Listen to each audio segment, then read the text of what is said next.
Hey, everybody. Coming up on today's podcast, we discuss Elon Musk's most recent threat to his shareholders that involves AI and robotics. We're also discussing how a recent study by Recurrent reveals the truth behind the EPA estimated EV battery range. We are interested in telling you guys a special salute that one Cybertruck owner is getting every time he's driving through town, and why Spotify is bricking car thing. We also get into a new extreme overlanding vehicle built by Krug Expedition, powered by Ford. And lastly, guys, we're discussing how the new car market looks to be in favor of buyers once again. All of that right after this.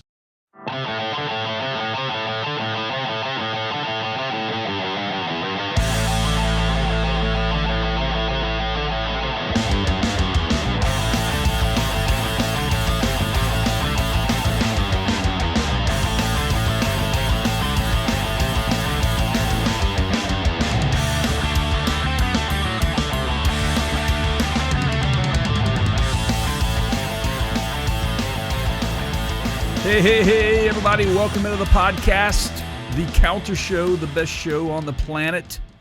And say hello to my good friend and co-host over there, Keith. What's happening, man? Hey, yes. What's up? Appropriate, picked that out man. just I'm for good. you. I appreciate it, man. Long bike packing trip with our good friend Get Rothmeired, and I truly got Rothmeired on this one. It was fun. You want to hear about that? Yeah. I mean, this is dangerous because if I say no, the show's pretty much over. But yeah, so guys, first of all, thank you for tuning in. We are a podcast about the automotive industry, but we also get into camping, overlanding, AI's topics, you name it, pop culture. We're having fun doing this. So anything automotive centric and beyond, we're going to talk about it. You'll hear that, and if you're subscribed to our channel, you already know that.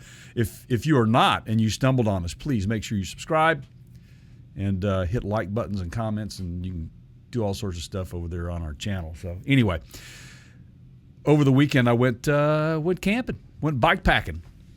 That was fun, man. So for those of you that don't know what that is, it involves a bicycle and camping gear, usually in packed bags.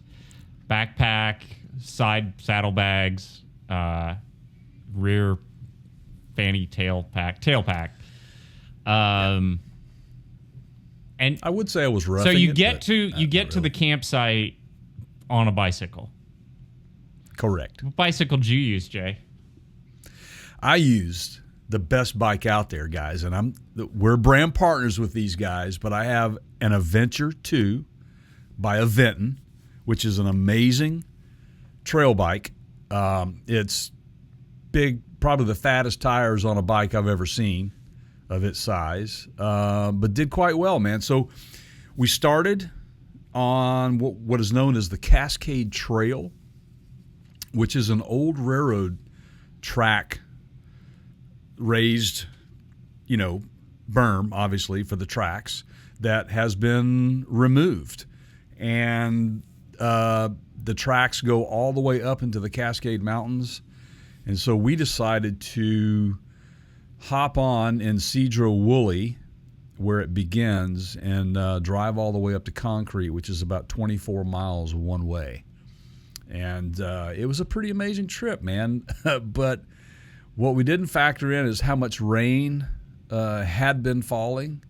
And so we got to one point where a creek was actually overflowing on the trail, man, and I decided to just kind of go for it. Well, I got about, I don't know, man, halfway through it, and the bike would not, it was too deep. I mean, I was up past the hubs. That's how deep it was, and so I ended up having to bail on the bike and then kind of walk my way through the water. And unfortunately, my feet got pretty wet, but they dried out later on by the fire. We had a blast. But now, it was fun. This was an e-bike. You didn't like ruin the e-bike, did you? No, worked just fine. Works just fine, man. You can get it wet. So, okay. I mean, it was not submerged for long. Well, that explains. Let me see if I can find it. That explains. You got a photo of this one. Of some drying. This one, yeah. Drying, Here, some drying feet. It takes a second to do all these screen shares, but this is the one right here. So, it's that one. Oh yeah. That explains. I was like, why you guys got your shoes and socks off right there? Yeah. Right. Yeah, Mike started first, and then I pulled mine off. And remarkably, my boots dried really quick. And, of course, I had plenty of extra pairs of socks for that very reason. We always are prepared. But, yeah, it was a blast. We try. It was obviously being the holiday weekend, campsites were hard to find. I found this nice little KO8 campground that had one pull-through for tent or camper, hard shell tent as well, pull behind. I'm familiar. So they were big enough, big enough for that. But we set our two tents up. We had a nice little dry shelter in between and just kind of hung out in the rain all night long. And it rained all night, rained all day the next day too. So we got wet on the way back. But we had our camp gear though. We had our rain gear. We were good. So what did what's Rothmeyer riding? Did you get a different bike? It's not a Rad. I don't remember what he the got name rid of his is. like Yamaha drive thing. I think so. But he's got that Jackrabbit as well. Oh yeah, but you wouldn't take that on. But yeah, you can't. That actually would be hilarious. Like a packed out Jackrabbit. That's how many clowns. Yeah. How many clowns can you stuff in the? Yeah, exactly. Right. And not only that, Keith. Though, what was also fun here, Chief.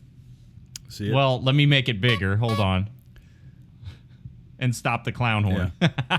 Yeah. Okay. There you go. Yeah. This is by Top Don. This is the Huracano 200. Man, this thing, we had 4 devices plugged into it, man. Charging, had his iPad, couple of phones. I was charging my my GoPro batteries back up as well at the same time. I could have also, you can plug in like laptops here as well. Don't forget the light. Yeah, it also has the big light on the back, which is 20 to 30 hours of light on this. And I tell you, man, we charged our phones all night long. Hey, and you're one-handed that, right? I am. It's heavy, right? 3.5 pounds, man. That's all it weighs. So it's like it's got a fan on it when it's powering up a lot. Yeah, less than cool. How much does a 6-pack weigh? Less than this. Oh, really? This is about a 6-pack of bottles. Okay, is what it was. So my point is though, for a battery pack that big, that's super lightweight. Like the way that Jay's just flipping this thing around in his hands, if you guys will see it, yeah. Yeah, and it's got a nice carry handle. Jay, with it. I feel like I need one of these. Where can I get one? Okay, so good thing you asked that. We're going to leave a link in the description for this baby. Wait, hold on. What if I don't want to pay full price? You don't have to. We've got codes, man. So just make sure you go to our website. Also, you can go to our website and click on. What's the website? It's partscounterguru.com. Okay, because this is my first time listening to the show. Okay, right. Okay, first-time listeners, go to partscounterguru.com. Can you tell that I'm being very well coached over here, people? I'm just here just understand that. But yeah, we throw darts at Jay, and then he. Yeah. So what do we call it? Show specials? Yeah, is it's the called tab? show specials. Show specials, and you're going to go down to the Top Don link, click on that, or we're just going to drop a link down here. Now wait, they sell other stuff? Like, what if I don't want that battery pack, but I need like a car, my check engine lights code readers, EV charging accessories, just all kinds. What about like a jump starter? Yeah. What if I'm a pro and I work in a repair shop? Dude, that's where you want to go. Okay. You absolutely 100% want to be on the Top Don site and buy anything you want guys. What was the website again? It is called Top Don. No, us. What's our where do I go to buy website. this? Oh, partscounterguru.com. Yeah, and this show special is up in the top right. That was totally Thank you so much organic. for- Like we did that. Nobody will ever know that was planned. Right. So, but man, I got to tell you right now, guys, and I would run over there. They have marked this thing down. It's $40 off right now. It is under $200 for that battery pack. Yeah, they're really great. They are. Yep. I have some of their other products. I have a competitor battery pack. Jay's told me all about this one. It's and for the price, this is the better buy. Now hold up. Okay. What if I want to do some bike packing and I want an e-bike? Okay. Now you can also go to our website, partscounterguru.com, and there's a link to our brand partner, Aventon, which is the brand of bike that I ride. And man, they've got some great sales right now. I saw one; it was $700 off. Make sure you click our link to get that. Some of the bike packages, you get a extra free battery. Sometimes they're offering, up to $200 of accessories with the purchase of a bike. So make sure you go over to that from our website, aventon.com, and buy to your heart's content, man. And trust me, I will say this: 24 miles one way, loaded down. This bike was loaded down. I had tent, sleeping bag, chairs. My Helinox chair came in really handy, by the way, guys. We're also a Helinox you guys, brand this partner. is how you support. This is how we keep doing this. So if you like this show, we try to find win-wins where you can go over and find stuff that you would normally get or need or want, and also get it at a discount. And so Absolutely. it's like, we try to help you back. So there you go. Yeah, and thanks for bringing that up. And Helinox is one heck of a brand, so durable. I love my chairs. I love my Blancho. I have a cot by those guys, which is amazing. So, yeah, anything you want. But so what I was saying was 24 miles one way. Yeah.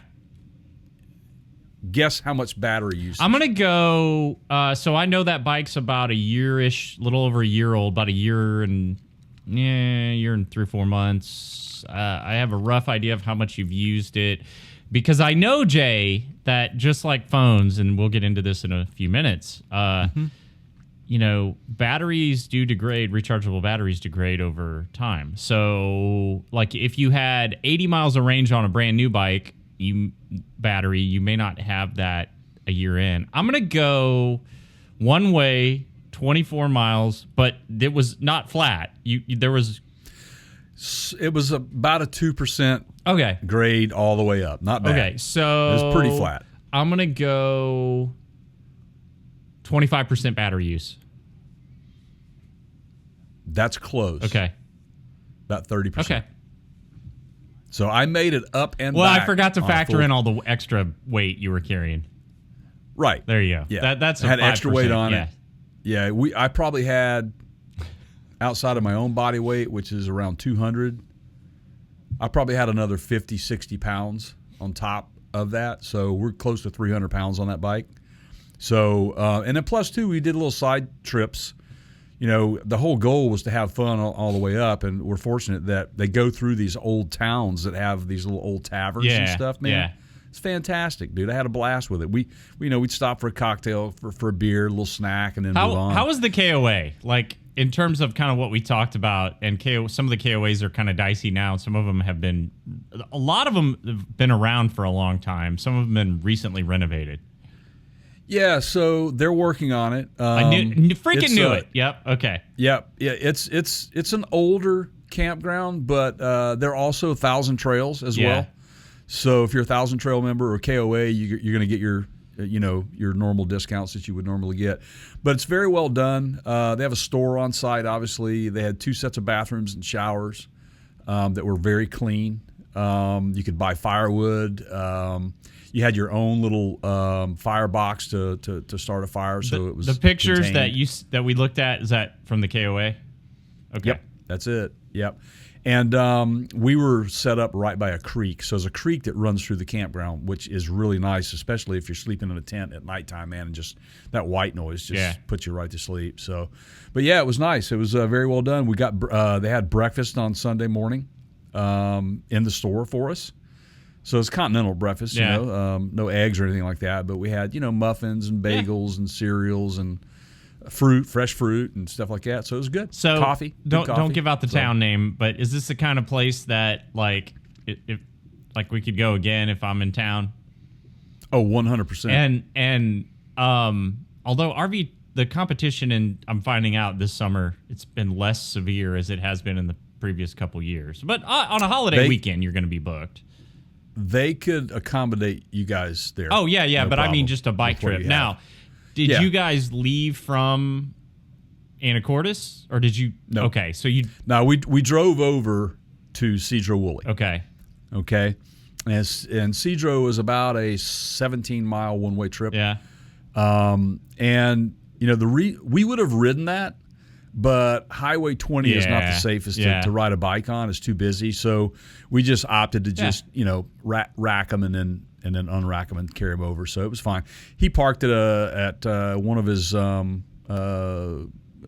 co-workers' place of business over there. So, which by the way, Mike is working for a beverage distribution company now.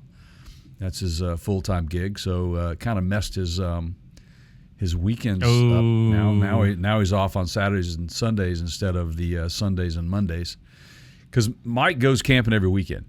Barring ailments and stuff like that, if he's got an opportunity, he's going camping, and he's the guy to go camping with. Man, he's going to get you out, and you're going to have a great time. And he's never unprepared at all. He's got everything you need. So beverage distribution service, yeah. Yeah, you better. Put them damn spark plugs out in that little hole. You just put a little oil around there, just like Bobby says. It's like it go boom, boom, just like that. That's so classic, man. Hey, I hear King of the Hill might be coming back, Bobby. I heard some of that too. He did a pass on Beavis and Butthead. Brought them back for a minute, and now he's moving on to his other thing. Well, isn't the rumor is that Bobby is apparently working for some sort of like pizza outfit or something in this upcoming show? I had not heard that, but it'll be interesting. Yeah, it's what I've heard. So he's 21 years old, and he's he's managing a pizza place or something. I don't know. So, God dang it, Bobby. 21, you said? But Dad. Yeah, man. I tell you what, that dang old internet, man. You just go on there and point and click, get in there, talk about www.w.com. You got them naked chicks on there, man. You go click. It's real easy, man. That's the best, man. I wish they would just do a spinoff, Boomhauer, and just listen. He would to need him a talk show or a day. podcast. I feel like that's Man, our next guest, Dale Earnhardt Jr. Yeah. Dale, tell everybody how you pull them plugs out, man. You know what I'm talking about, man? I got a pretty good dang old idea what's going on. I'll tell you what, man. All right. Yes. So what? Yeah. So yeah. Yeah. You go. So anyway, I'll go. You go. Wonderful holiday. How was your holiday? That's fine. How was your holiday? Got Jay, what's between a golf ball and a baseball? A wiffle ball? Got wiffle ball size hail. Whoa. Yeah. Pickleball. I was in the RV. You were in the RV? Yeah, I was putting an exhaust fan in my inverter bay. That's right. You went north. No. I'm not. We're not on the road yet. I was just doing some prep. Oh. And I was had it, over at the place where I keep it, and had the awnings out because the sun was out, and 5 minutes later it was wiffle ball size hail. Yeah. Wow, dude. That's well. That means there was some serious uplift. And the weather people, and this is where we all joke man, if you just want to get it right less than half the time and still be employed, right? So there were all these tornado warnings. Warnings, because watch is when you see one, right? No. Watch is the conditions are favorable. Okay, so to see, this one. is my Warning problem. is one's actually. You guys, I still can't get this right, and we need to figure this out. Like, can we not just keep sticking with warning and watch and like, I don't know. There's got to be a better way because even I can't keep this straight. Okay, so we didn't see one, but they were warning everyone that it could be possible conditions, which apparently is not a warning. That just means you see my confusion here, right? So were you under a tornado watch or I don't know. It was watch? both. They had both going out. All right. And so I was like, oh, well, when it starts raining, I'll pull the awnings in and head home. Oh, no, it just straight up started hailing. And that was, Any damage to anything? Not that I could find, so I think I got lucky there. Trees got a little shredded, though. Yeah, that's kind of crazy. Like, driving home, it was like just, what do you call it? Like, they put trees down on the path that you walk on, like that. Yeah, it's crazy. Yeah. Hail will absolutely 100% shred trees, man. I've seen it do some major damage. I've been in a vehicle and had windshields go out because of hail. Yeah. Yeah, it's pretty scary, man. And the other thing too is that when you have a hail event going on, if you're getting hailed on, then you're probably on the right side of the storm because it's typically the other side of the storm is where the tornado is actually on the ground. Yeah. So it's that whole, I know a little bit about weather. I'm no weatherman at all. Well, wait, can you get it right more than half the time? Because if so... No, here's the thing, man. I've often said this, man. It is the only job that you're half-assed doing your job every day and getting away with it. You can be wrong more than once, and nobody will ever say anything.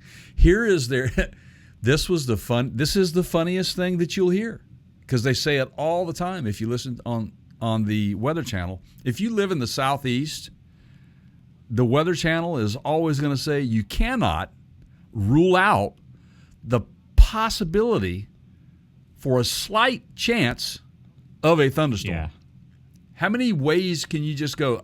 I don't know. Yeah, it could happen. That and I'll save this for another podcast, but pointing to bad circumstances or behavior to justify also bad, but not quite as bad things, right? Like, right. Well, at least it's not as bad as those guys. Yeah, that doesn't matter. It's still bad. It's still not acceptable. Yeah. Right? Yeah. You wouldn't, like, if your doctor said, well, that country over there, the cancer rate is 85%. So, the fact that we only have a 65% cancer mortality rate, it's pretty... No, it's not. It's not. Still not good. Still not good. So ask me how my colonoscopy went. Yeah. Well, you're here. Yeah, I'm here. It was my first colonoscopy. I was so anxious about it, man. I put it off way too long, but I was about 9 years overdue. But everybody tells you, man, that the hardest part is the prep, and no doubt about it, man. I mean, the procedure itself. I mean, I hear the lady going, "Okay, we're going to administer." And then yeah, baby. Yeah. It's all over. I'm in recovery, waking up, going, "Wow, that's the best nap I've ever had." But yeah, everything's fine. Everything's good. No terrible things going on. Thank goodness. They removed one little polyp, and we'll see what it is. Regardless of what it is, it's gone. And if it happens to be precancerous or cancerous, then I'll probably have to go back and see him in a couple of years. But if it's not, then I probably am off the hook for about 5 years. Hey, Hank. I'm thinking. I've been thinking about y'all and y'all dang old bottom and all what's going to get moving again. I think y'all ought to go jogging and swimming in a water bunch, man. They're going to be bad having you pooping just like you used to, man. I know it's going to work. That's appropriate. That is appropriate, man. I love it. Absolutely love it. Nah, man, I tell you that stuff that you got to drink. Oh God, man. I've drank some things in my lifetime that were bad, but this dude is like this just moved up to the top of the list of bad stuff to drink, man. Horrible. I don't care how you can add all the flavor enhancing packets you want to that thing. It's awful, dude. Yeah. It is the worst thing, and it truly causes some issues, man. Flavoring medicine.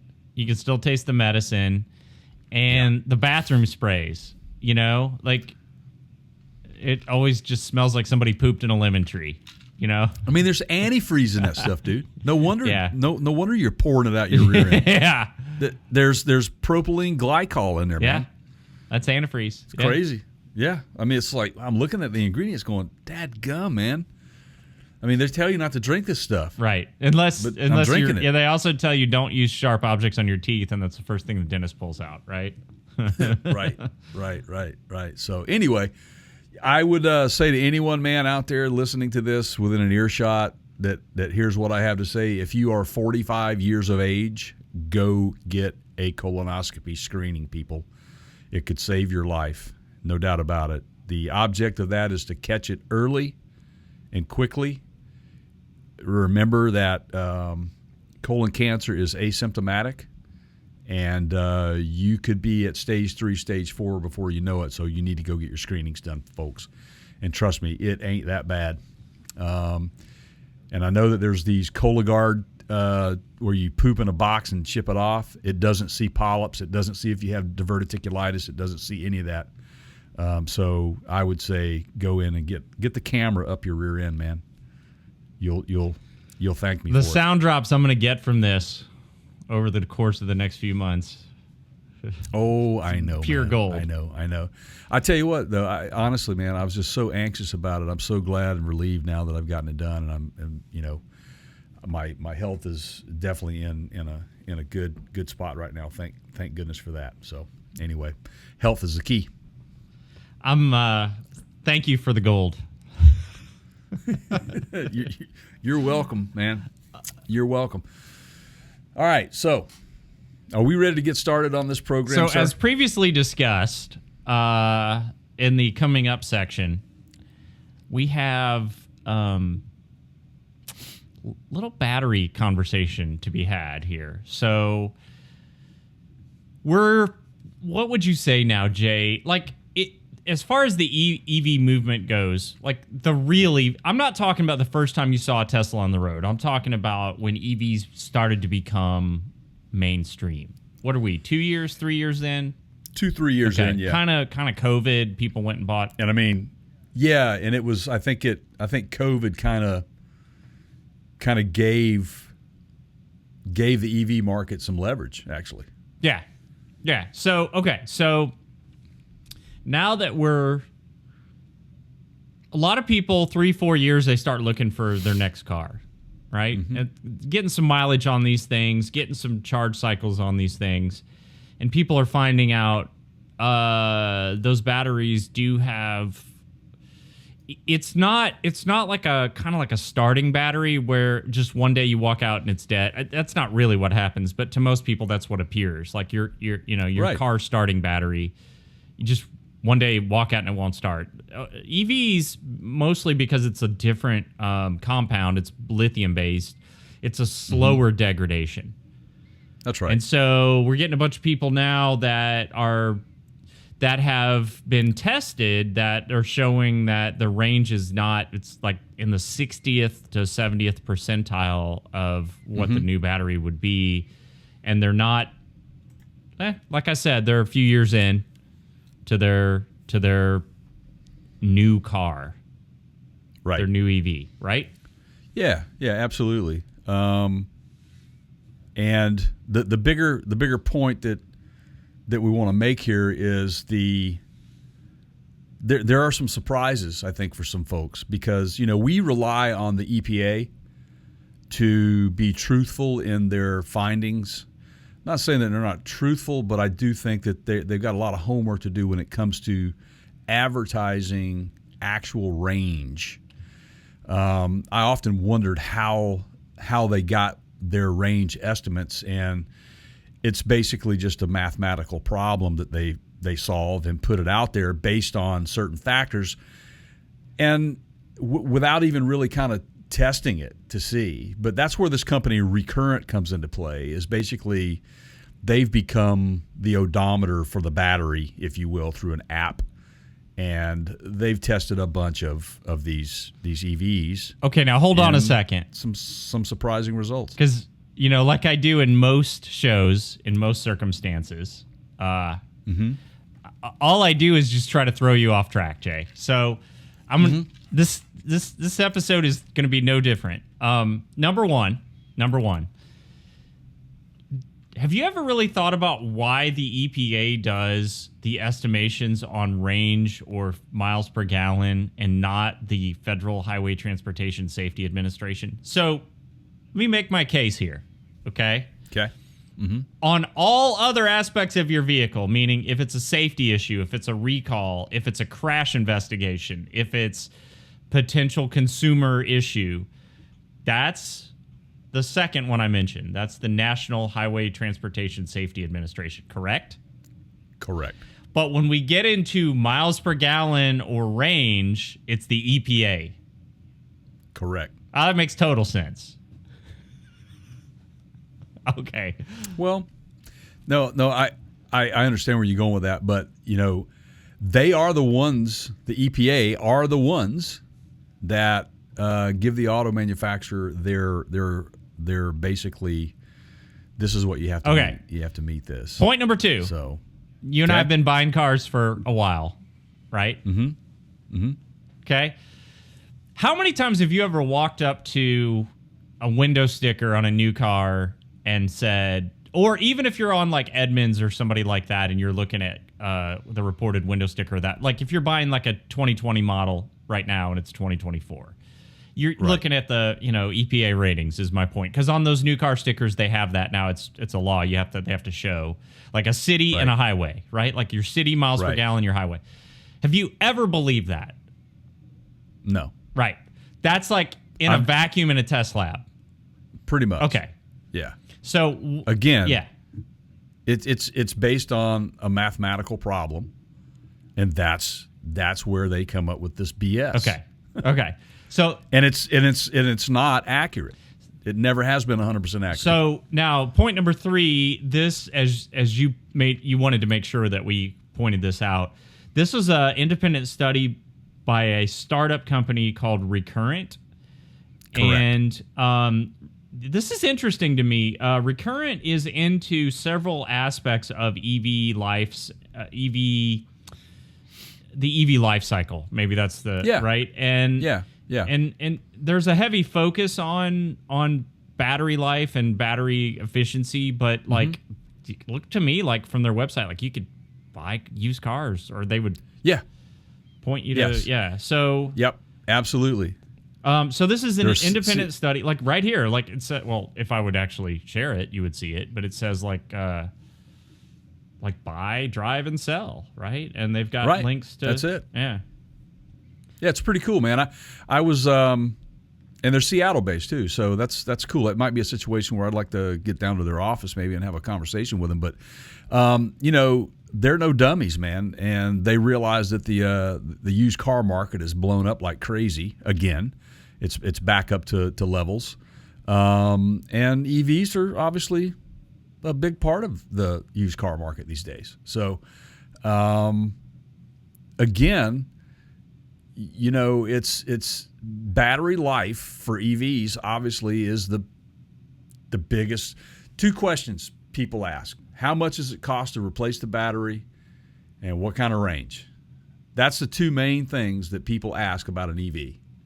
How much does it cost to replace the battery, and what is the range? And so we're talking about the range today, which is the reality of it is that you're talking a good 30% potentially off the mark from what the EPA listed as the battery range.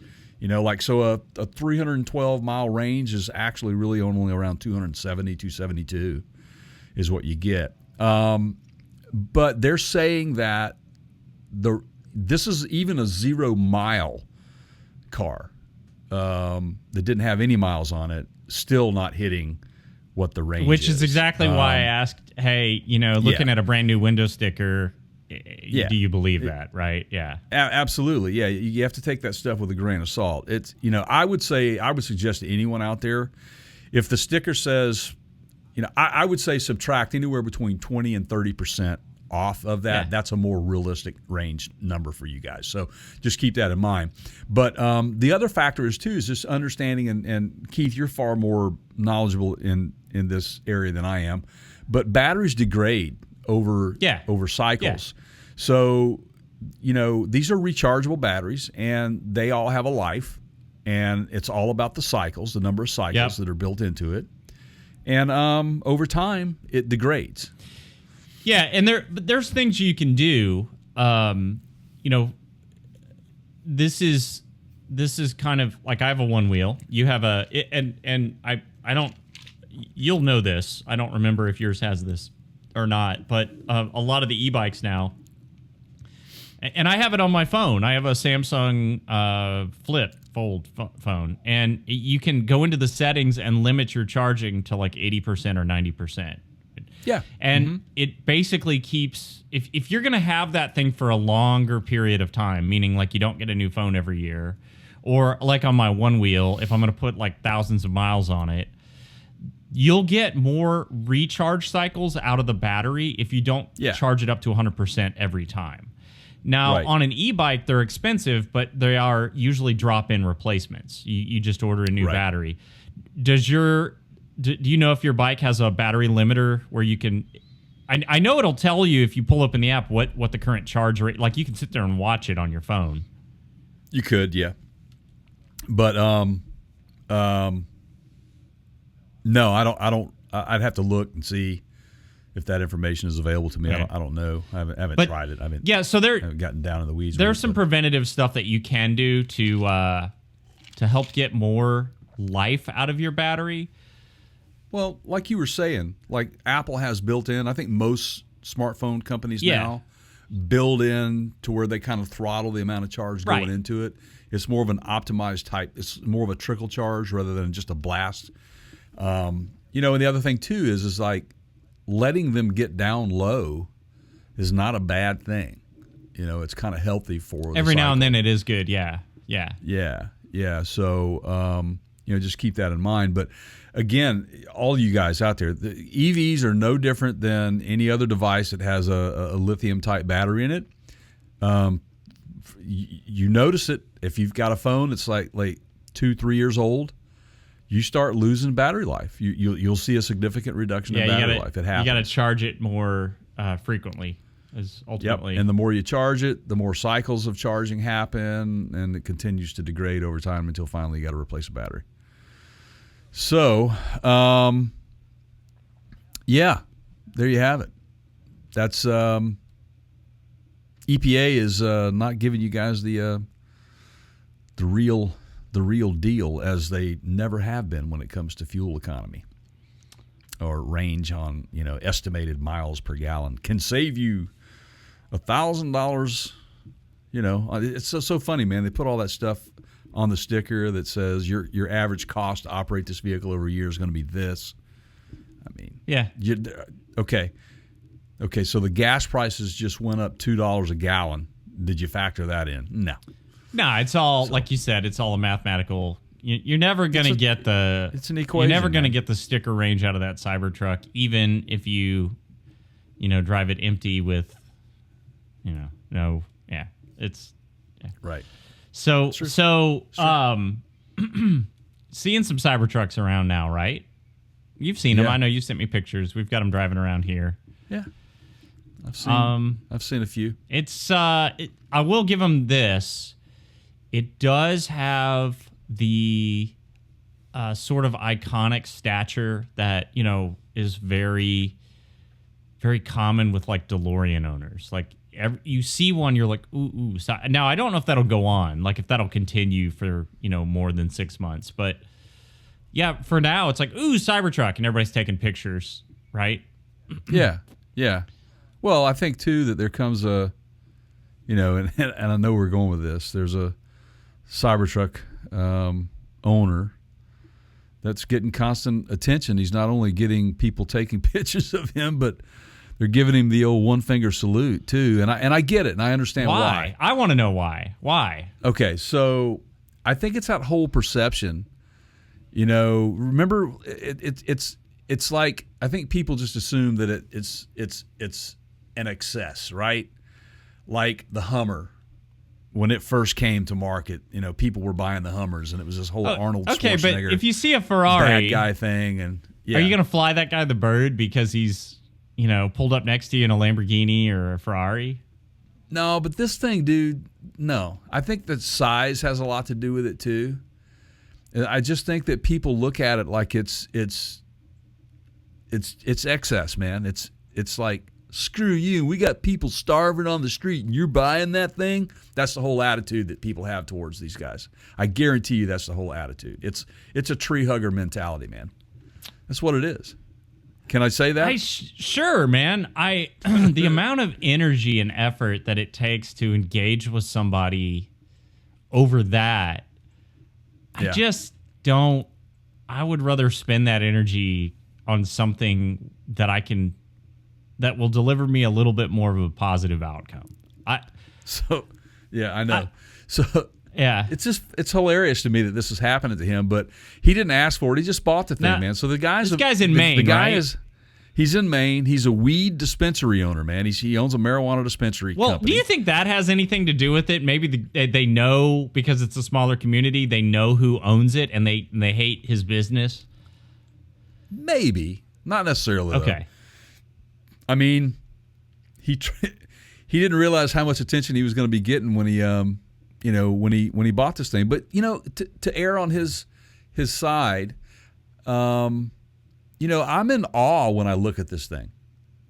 It's like I'm surprised. Very that unusual. even made it to production because of how impractical and just absolutely. I mean, it's just the craziest looking piece of machinery out there on the highway.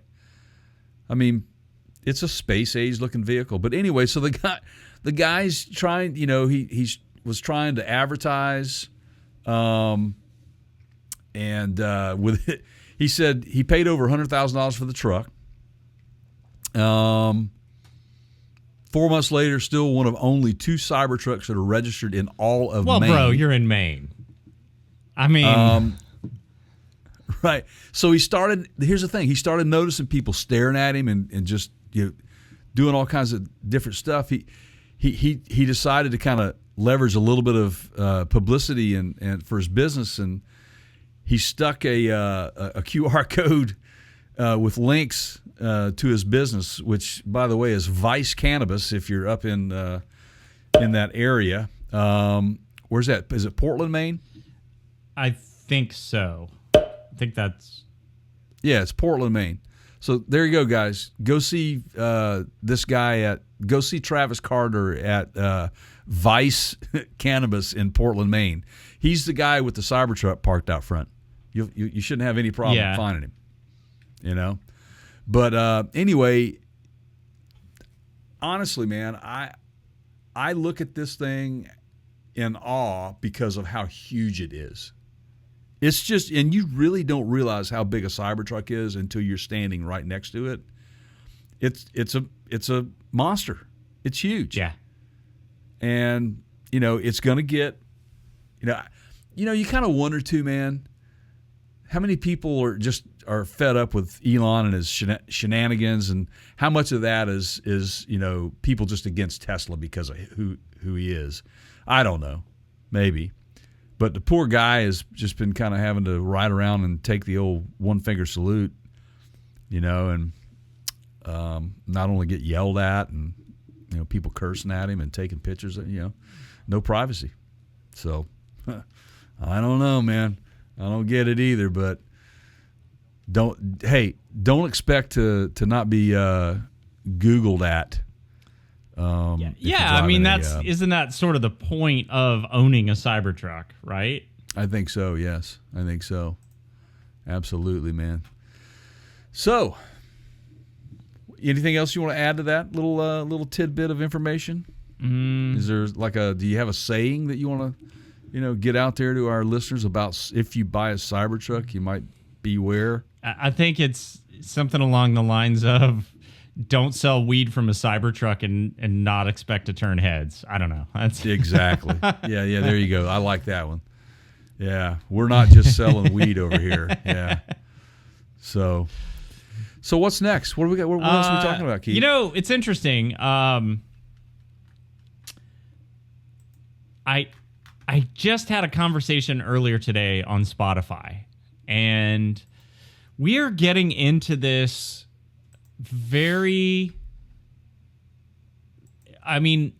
we're in a time when companies that have been around for a while are having to go back and take a hard look at who they are and who they want to be when they grow up. Right. And I think that's happening to Tesla. I think that's happening to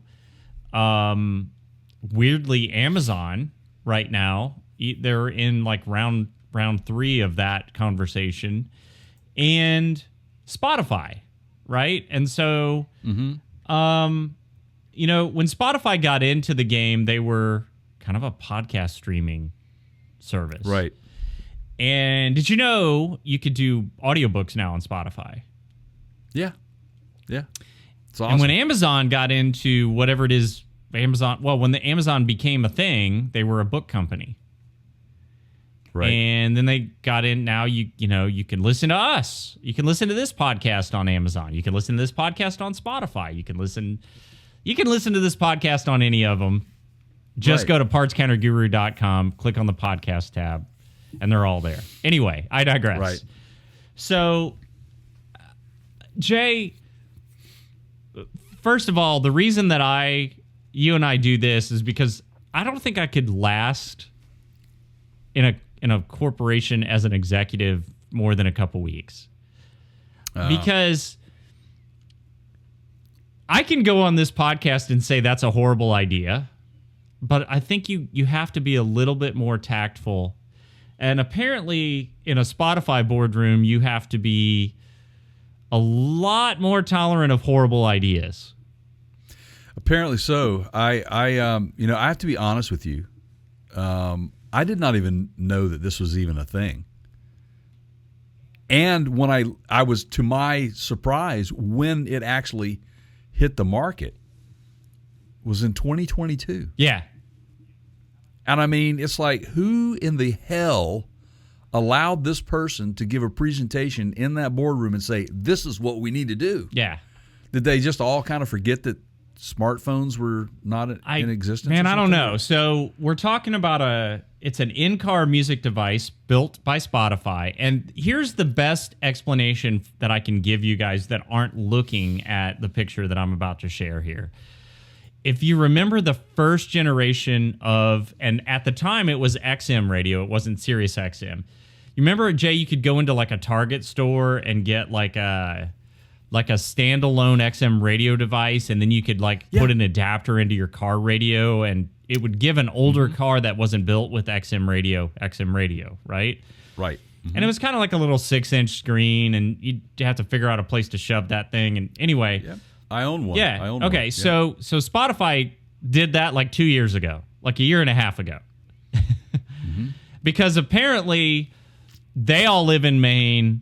And they are big customers of that Cybertruck owner, and they're just like spending way too much time stoned to like, I don't know. Anyway, that's so funny, man. I don't know, like you said, why anybody thought this was a good idea, but Spotify made a standalone device for older vehicles.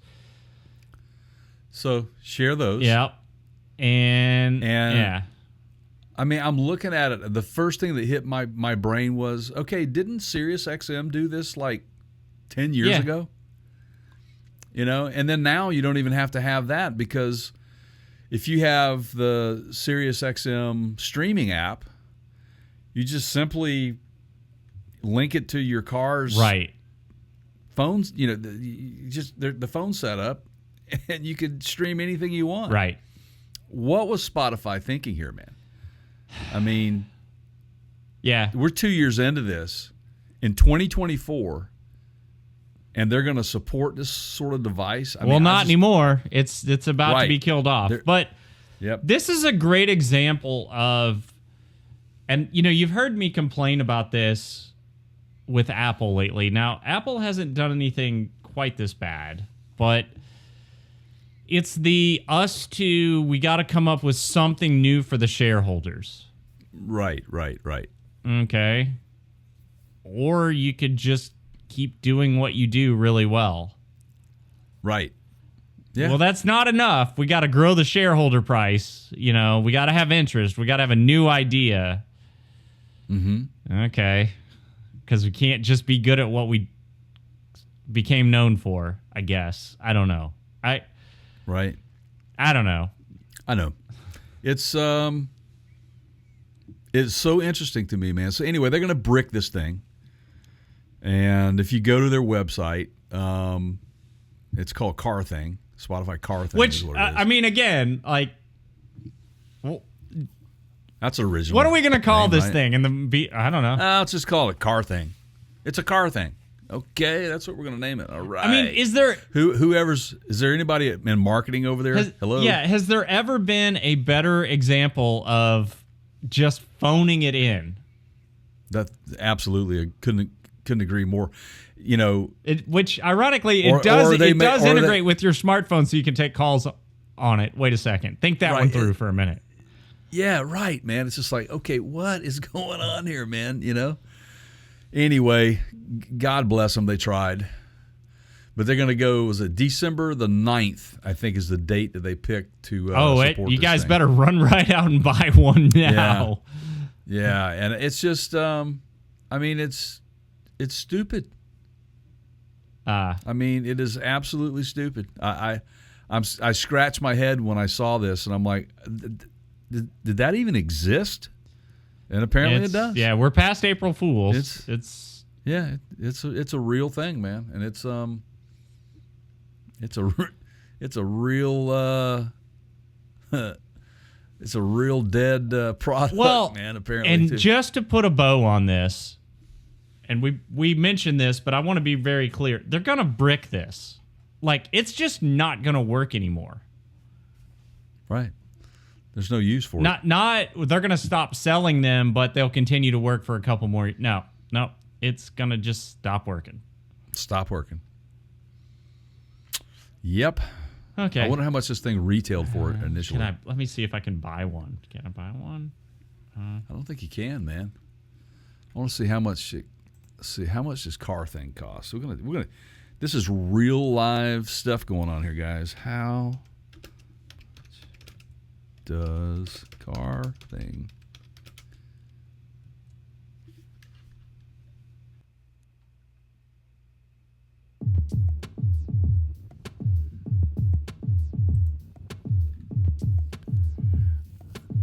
Holy cow.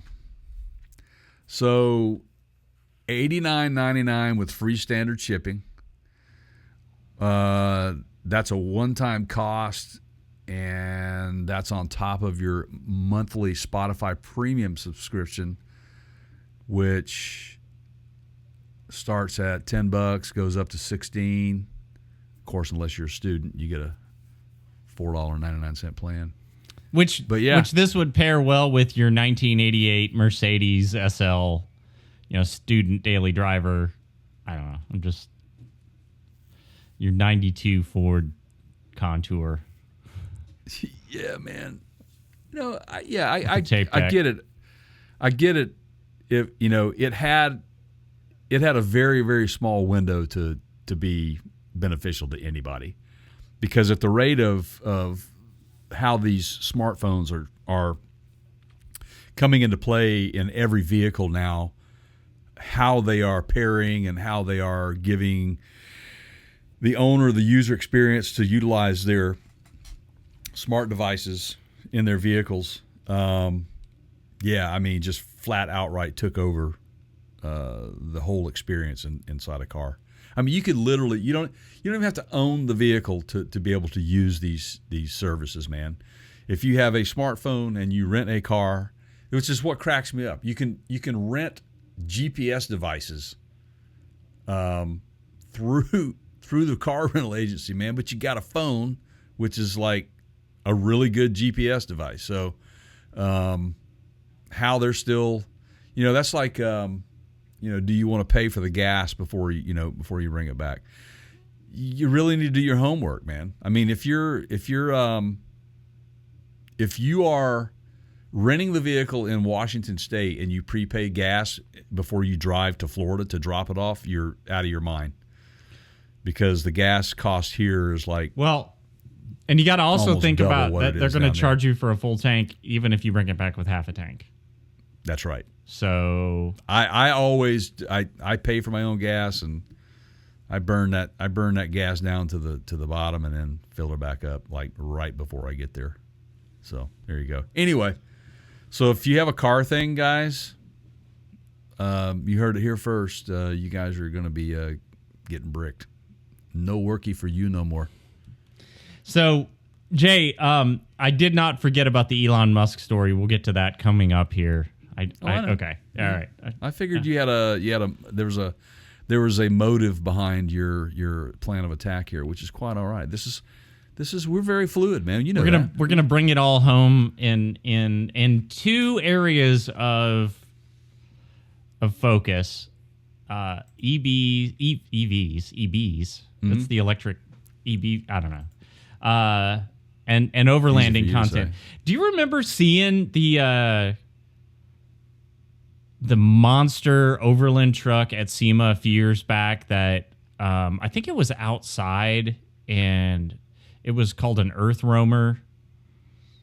Yeah, wasn't it Arctic Trucks or something like that? I think so. Yeah, so they're involved in this, but yeah, man. I just remember looking at it and going, dude, this is like the ultimate.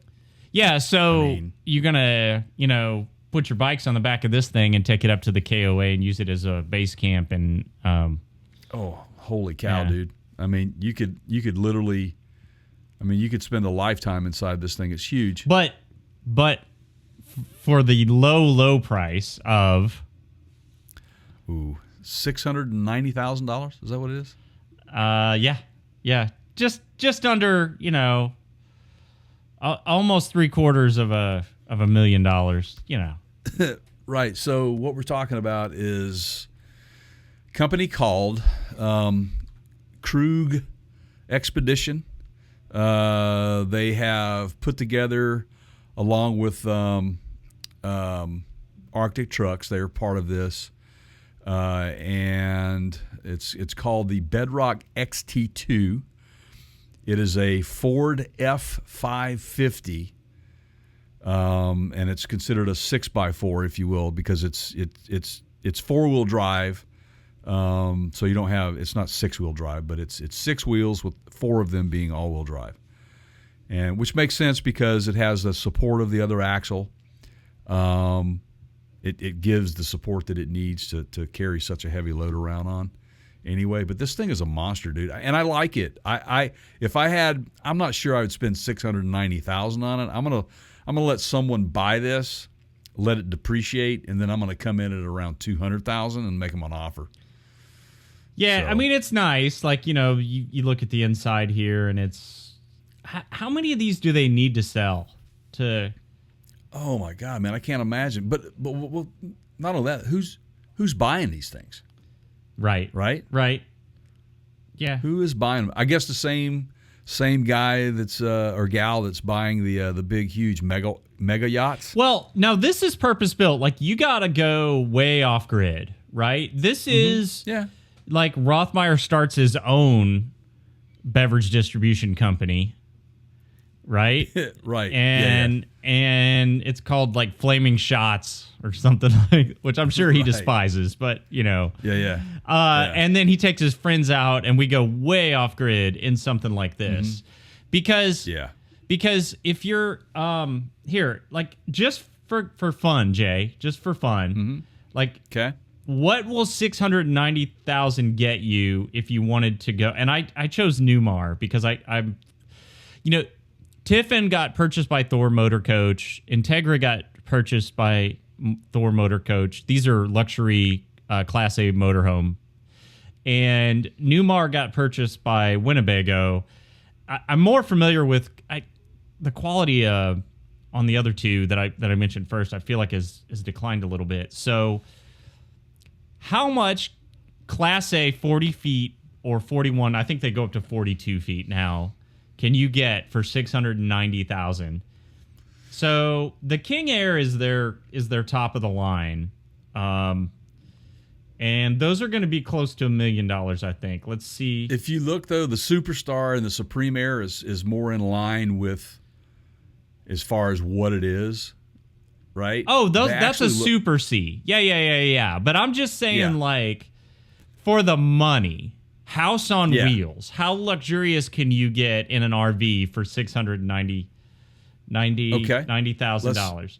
All right, I don't know if they're gonna. Why will this thing not? Oh, because I've got this compare. Okay, so let's look at the SX. Well, let me do 3 nodal and let me do 2. That's okay.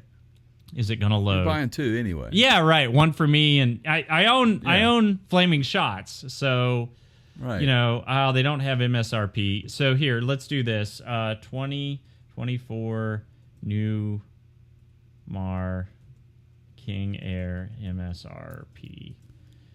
That's $1.5 million. Oh, really? Yeah, looks like. So if we go back to what do we got to do? We got to do a Mountain Air. Let's go Mountain Air. Okay. Are you getting shocked with the prices of these things? I know they've gone up quite a bit. Well, yeah, okay. So you're somewhere between a New Air and the Air is AIRE, the bottom one there. That's their luxury line, and a Mountain Air. A New Air is going to be $600K, $500 to $600K, and a Mountain Air is going to be like $750 to $850. Right. Is it me though, or did the prices on RVs almost double since COVID? Skyrocketed. Yep. Since COVID, right? And why is that, you think? Well, the manufacturing pricing did go up, but people went crazy for buying them, and it was a seller's market for sure. So it's becoming more and more common that people are living on the road because you can work from home, and so you can. If your home is wherever you put the.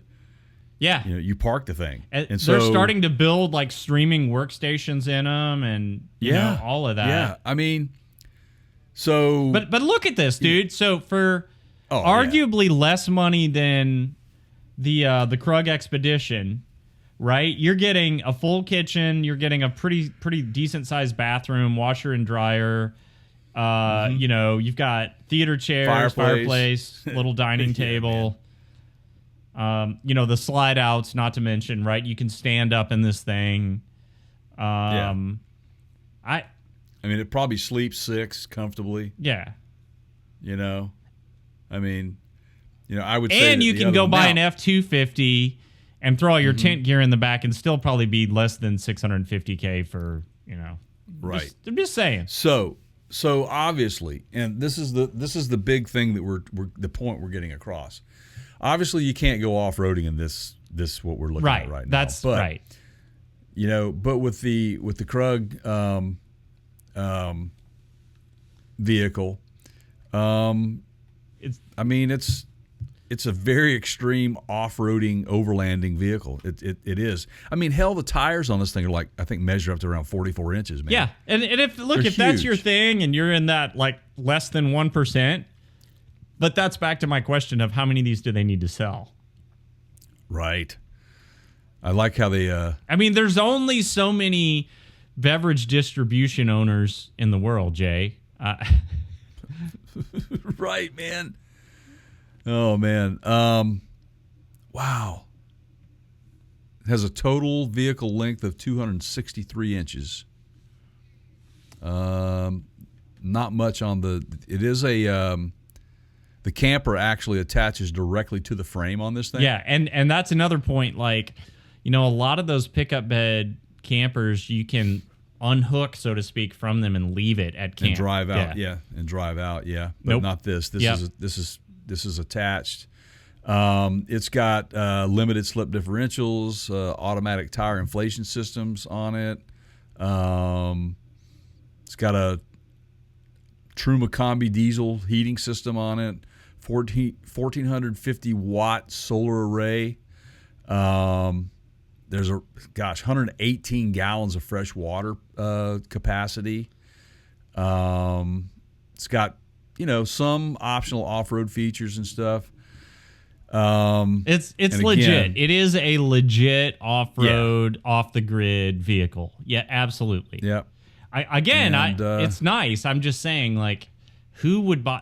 How many? Because these guys that are going out to Moab, that's a week long. They're not doing that more than once or twice a year. Like that's right. That's over $500,000. How many times are you going to use it a year? Right. Yeah. I mean, it's definitely not a practical purchase for the average. Unless person. you go to the Overland Expo with it and you put your beverage distribution banners on the side and make it a company truck, right? You give out free shots. A rolling beverage distribution company. Free flaming shots for everybody at the show. I don't know. I'm working out a business plan here. It's big enough to where you could actually put some tap handles on the side of this thing, man. And then you could. There are actually rolling tap houses. Yeah. Here. Yeah. Yeah. Yeah, they have them. They have them here too. This is pretty cool. Yeah. Yeah. Pretty cool. So there you go, guys. If you got $690,000 to blow on a gift for me, guys, if you want to buy one from me, please feel free. Send the money right here, and I'll go buy one and I'll drive it around for a year, and then I'll sell it for an extremely low cost of around $300,000. But anyway, there you go. Overlanding, extreme camping. There you go. Go get you one. Yeah, I mean, you got that's into corporate executive territory. Like private. Got your own private jet. You got one of these, right? Speaking of guys that have their own private jet, and have their hands in AI and all kinds of other stuff. Elon Musk. You've been taking crazy pills again, or what's going on, man? Absolutely, 100%. He's taking crazy pills again. It's super bizarre, man, that he would do this. So he's making. Do we call them threats? He wants control of Tesla, and he's either going to ultimatums, take his toys and go home, kind of thing. Like, you're not getting my AI technology if you don't give me 25% ownership in Tesla. Right. 25% control over the company, which he doesn't have right now because he had to sell shares to buy Twitter. Right. And I think that there was a compensation package that they had offered him that would have gotten him to 25%, but because he had to sell those shares, that's why he's in the predicament he's in. So he's basically telling his shareholders, I want 25% control over the company, or you ain't getting AI and robotics, because basically Tesla is an AI and robotic company, he claims. First, and he says without AI, Tesla would not exist, basically. How's Twitter doing? I don't know, man. I haven't been on it in ages. Okay. I know you're, yeah, right? X. Twitter's not even around anymore. How's X doing? X. Yeah, it's not doing great, man. But Elon supports this, though. There was a post on his platform by Tesla Economics. If Elon gets 25% voting power, Tesla is reincorporated in Texas, and compensation package is approved. Then AI and robotics stays within the Tesla company, and the company can move forward to become the largest company in the world. And Elon says, yes. So we've got a guy that's willing to withhold what potentially are good things from his team, his company, and the public, the consumers, where the demand is for them. And more importantly, remember how I brought up shareholders with Spotify? Yeah. Withholding value from the people that own the company today, aka shareholders, if he doesn't get what he wants. Right. Damn, this guy's a Bond villain. He is straight up. He is. And do you not smell more lawsuits, though? I mean, shareholders, man. I swear. If I had any shares of Tesla, I would be pissed beyond belief that somebody is willing to sabotage over not getting their way. What a freaking child. Like, well, and also this is a very much a third grade, we told you not to do it. Mom and dad said it was a bad idea. You said you were going to do it anyway, and now you want to go back and have the thing that you decided you didn't want, right? Like, people told him not to go after Twitter. He made it personal. He went and sold everything to get Twitter, and now he wants to have his cake and eat it too, right? Like, he wants Tesla back. Yeah, that's not how the world works, man. Like, no. This is the side of him that people often point to where he's been handed everything his whole life. And he just expects that entitlement. I'm not saying he's not brilliant, but this is a little emotionally immature. Absolutely it is. And people took to this and started commenting. I'll read you some of the comments. One guy says, this should be immediate grounds for termination. And I don't know, given the captive BOD, it won't happen, but JFC already, whatever that is. Oh, I see. Oh, I'm not saying that one out loud. Yeah. Anyway, acronym boy. And then the response to that was, well, it's definitely grounds for another shareholder lawsuit. This one, where he's making a direct threat against the company for personal gain, is probably much clearer case than the other one that already went against him, he says. And another person says this is grounds for him to be sanctioned by the SEC.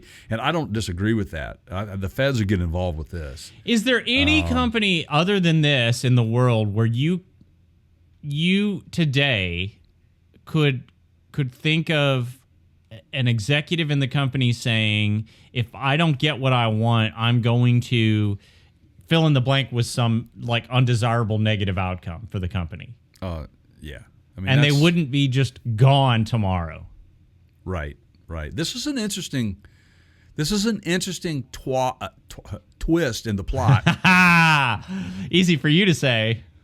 Yeah, I started to say plot, didn't I? I started to go there, didn't I?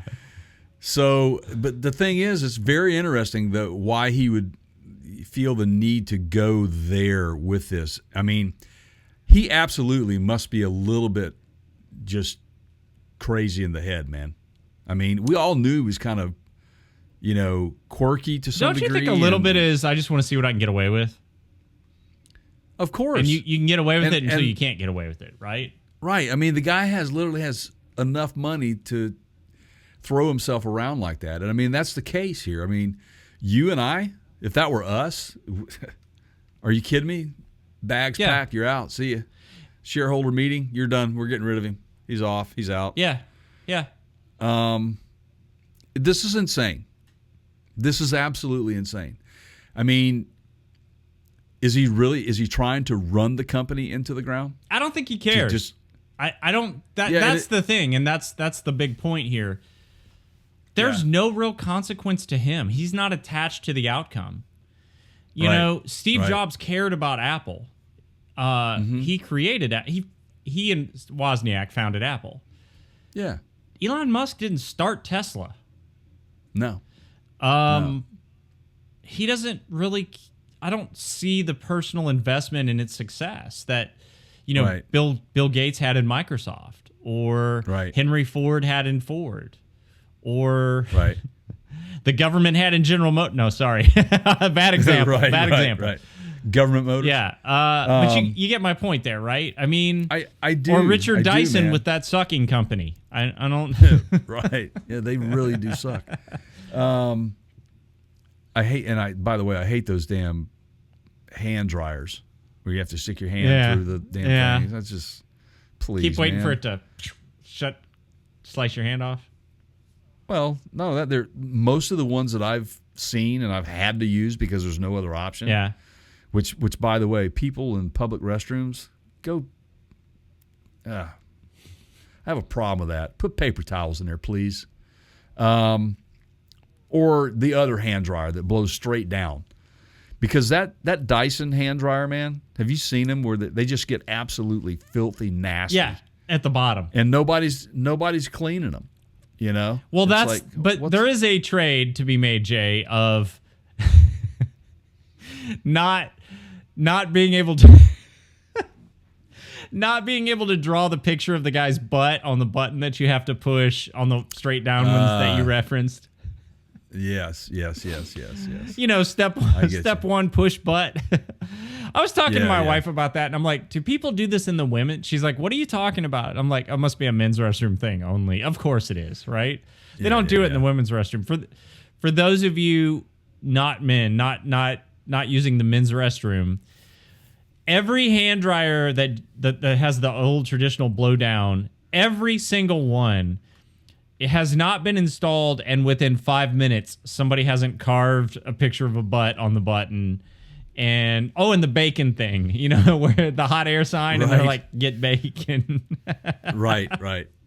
Yeah, that's so funny, man. Yeah. I've seen that. So, it's just, I don't know. I don't really have much to say on this any more than I've already said. I'm just absolutely blown away that he's trying to pull this thing. Well, man. I'm going to take this the other way. Let me ask a hypothetical question here. If you removed, is there a Tesla without Elon Musk? At this point. That's a good question. That's a really good. I think so. I think there can be a Tesla without Elon Musk. I really do think so, because they have refined their processes so well, and they have a really, really good history of quality built vehicles. Yeah. If they just do what they do well, they'll continue to stay healthy, I think. Yeah. Without him. I don't think that it needs the AI and the robotics, because there's other AI and robotic companies out there that they could partner with. So if I'm a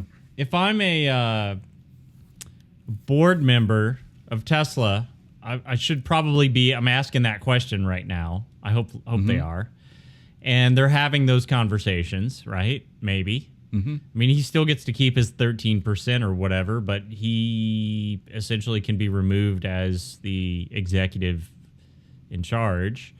And I think they should consider. And he can go work on his AI and robotics, and then we can talk about him over on our other podcast, which focuses on AI, which you can also find on our website, partscounterguru.com. It's called the AI Chronicles, and we just brought it back for season 2, everybody. Good fun. And that was one of the reasons that I wanted to put this this story in here, other than the sheer entertainment value of the utter show, the shit show that's going on. But right. Yeah, so go check out our other podcast. You can find that right on our website, partscounterguru.com, and we'll see how this unfolds. Yeah. We'll probably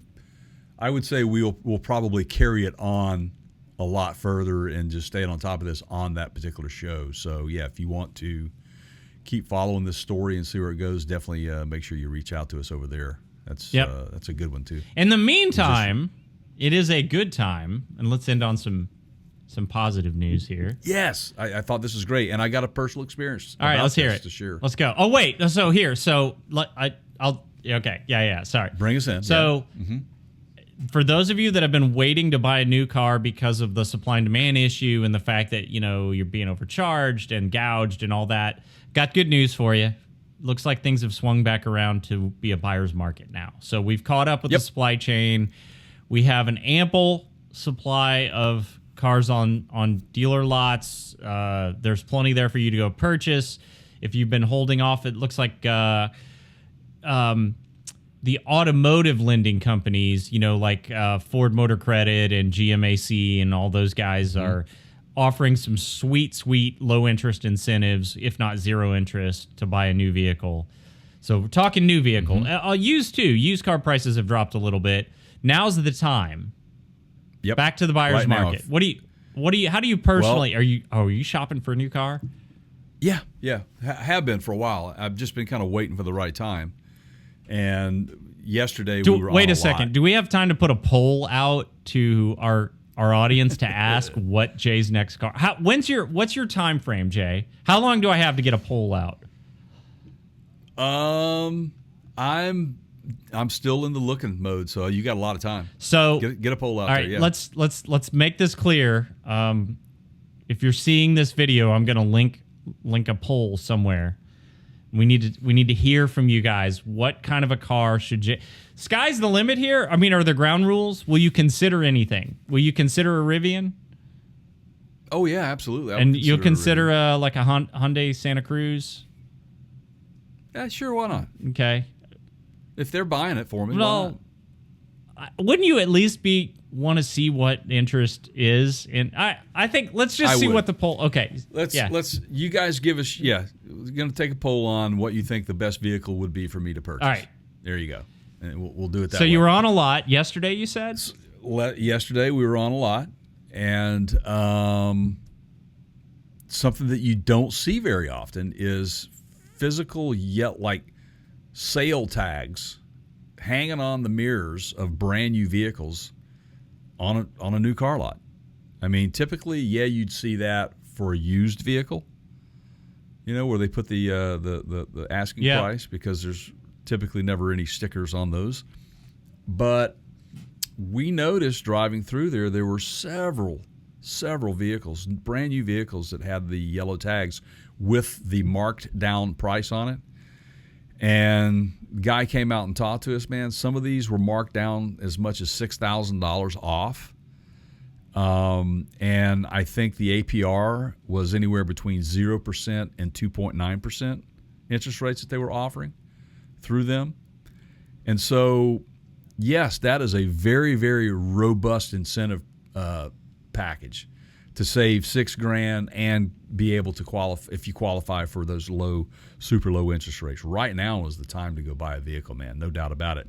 The other pro tip that I would have for anybody out there, pay attention to whatever manufacturer that you're interested in, whether it be Hyundai, Toyota. Just realize that they are in the process. Most of these companies are actually refacing to the next generation of these vehicles. Like Toyota just came out with the new Tacoma. Toyota just came out with the new 4Runner that they revealed. So guess what they're doing? And same way with Hyundai and their Santa Fe. The Santa Fe got refaced. It's a whole new platform. You can buy last year's model, the 2023 or 2024, because the 2025s are coming in, at a fire sale price, because they want them off the lot, because to make room for the new generation. So if you're okay with the most current generation and not necessarily interested in the new generation, and you want a really good vehicle, pay attention to those things, because you can walk away with a really, really good deal. So, and I'm learning more and more, Keith, and I'm sure you've observed the same thing, that more and more dealerships are kind of adopting the Tesla way, which is there's no haggle. This is the price. This is what it costs. We're not, that sort of stuff is happening a lot more. Not a lot of haggling going on. Yeah.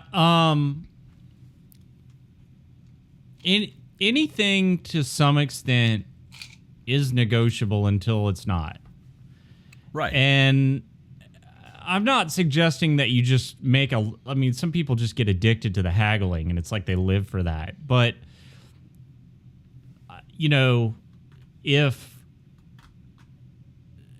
it depends, right? If it's a buyer's market, typically you have more leverage, especially on things like automobiles where there's so many different factors in how they make profit. It's not just on the sale price of the vehicle. Like they're getting, they're getting commissions on the financing and the extended warranty stuff and, the true coat, right? And True coat, right. And all that stuff, right? So there's a, especially on the new vehicles, but I always go back to whenever I see haggle-free pricing, you're paying more than you should. That's just my personal belief. I agree with that. I don't disagree with it, but it's gotten to that point to where there is not much haggle. People just don't want to, it's, we've lost our interpersonal skills. We all hide behind Facebook posts and whatever, social media. Right. Nobody can see another human being driving down the road, Jay, without feeling the need to fly them the bird in a Cybertruck. It's either all 100% rage or it's 100% like calm and behind my keyboard. We can't sort of live in the natural interaction of human, the sales process. Absolutely, man. I used to love haggling, man. But, you don't give up on that. It doesn't hurt to ask, right? Jay, so, yes. I just came up with another movie script. Okay. Let's hear it. So, not too far into the future, okay? But all the salesmen have been replaced by AI. All right, hold on a second. Okay, so all the salespeople have been replaced by robots and AI. Okay. And there is a need for like the world's last sales guy to go in and sell. Like they're bringing this guy out of cold storage, right? Yeah. And he's got a last man standing. Yeah, it's kind of like in the Top Gun, the Top Gun sequel, where they were like, Twat Gun, yeah. Right?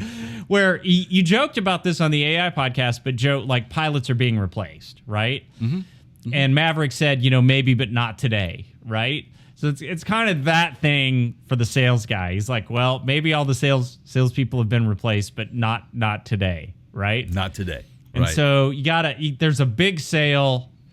I don't know if I need to give the full plot away at this point or not, but you got to, I think I get where you're going with it. I think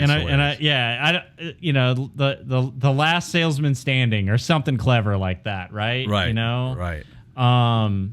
Or maybe we go with fire sale or something, but just not, And if he doesn't, I'll sweeten the pot in a true 80s, Stallone or Schwarzenegger style. If he doesn't make this the future of the world depends on it. Okay. I love it. I think that's great. Here's what I want you to do. All right. Create an animated, use Alan. Yeah. To create an animated trailer for that. Okay. But here's the deal though, guys. If you want to see that, you have to come over and listen to the AI Chronicles podcast, which is our other podcast. So you go to partscountyguru.com. You'll find it there. It's also on this YouTube channel as well. So make sure you subscribe and stay tuned for the movie trailer. Do we have a title for the movie? I'm torn. I don't know. Fire sale, maybe? Okay. I don't know. Well, because you got the disaster thing in fire, in the word fire, right? Like, I think it ought to be called "What's It Gonna Take for Me to Get You in a Car Today?" Man, talking about a dang old. This is not. You got to bring your A game. This is like right. Like the sheriff in Stranger Things. It's kind of turned into a washed up drunk, and now he's got to bring his A game back to save the future of humanity, right? This is right. This is not used car level. Like you got to bring your A game, right? This is hilarious, man. I'm looking forward to watching said movie. So, I think that Boomhauer ought to be the sales guy, though. I mean, yeah, okay. Well, yeah, okay. Man, what's it gonna take for me to get you in a car today? Hey, you better if you don't see my star on your car, you better give old DW a call. This is about saving the future of humanity. All right. So to bring this whole thing to a close, if you are so two things. Number one, don't forget about the survey.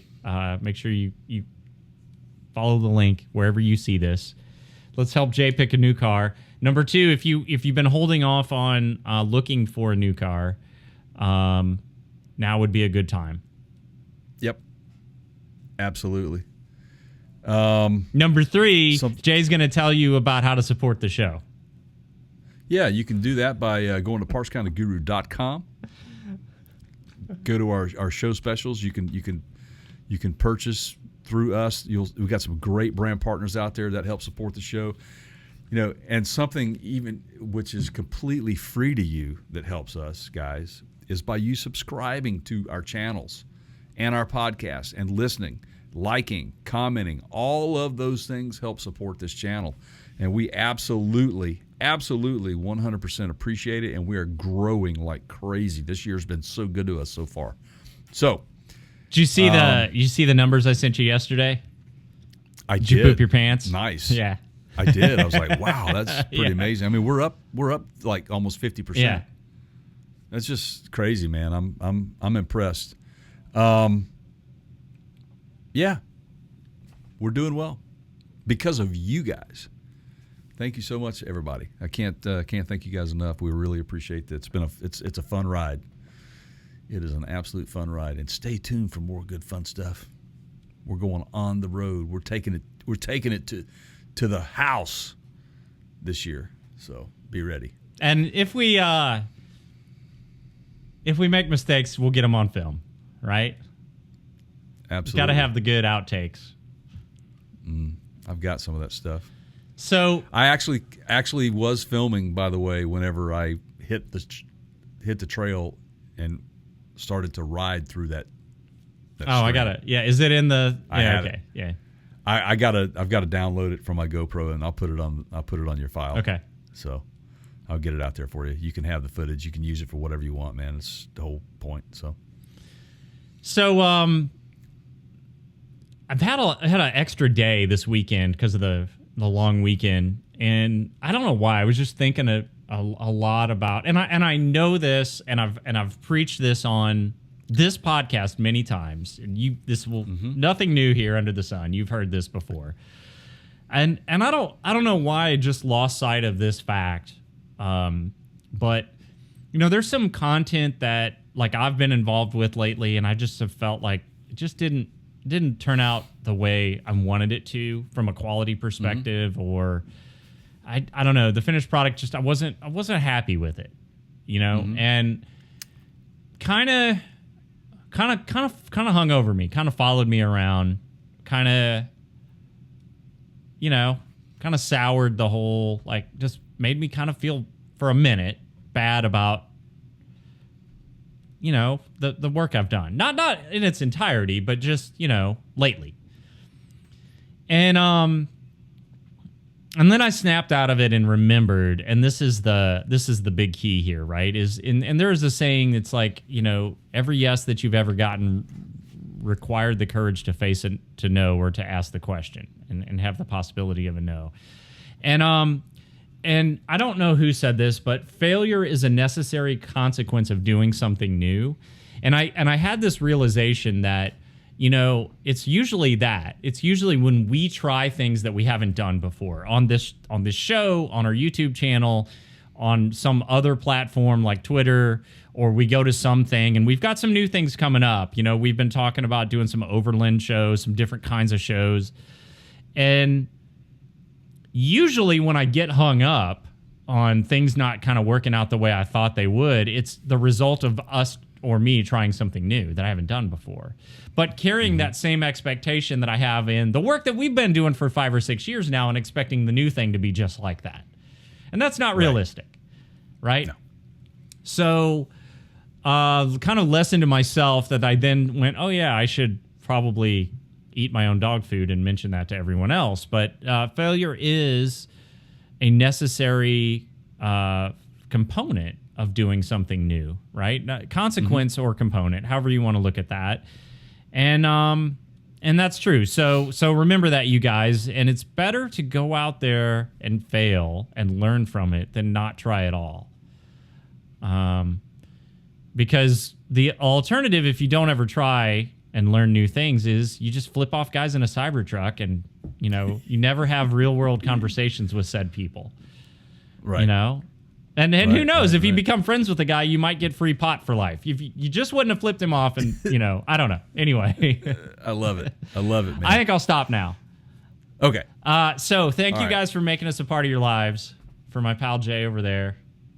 Wow, I got it right this time. It only took 5.5 years. Oh, look. I'm Keith. We'll see you on the next one. Later, guys.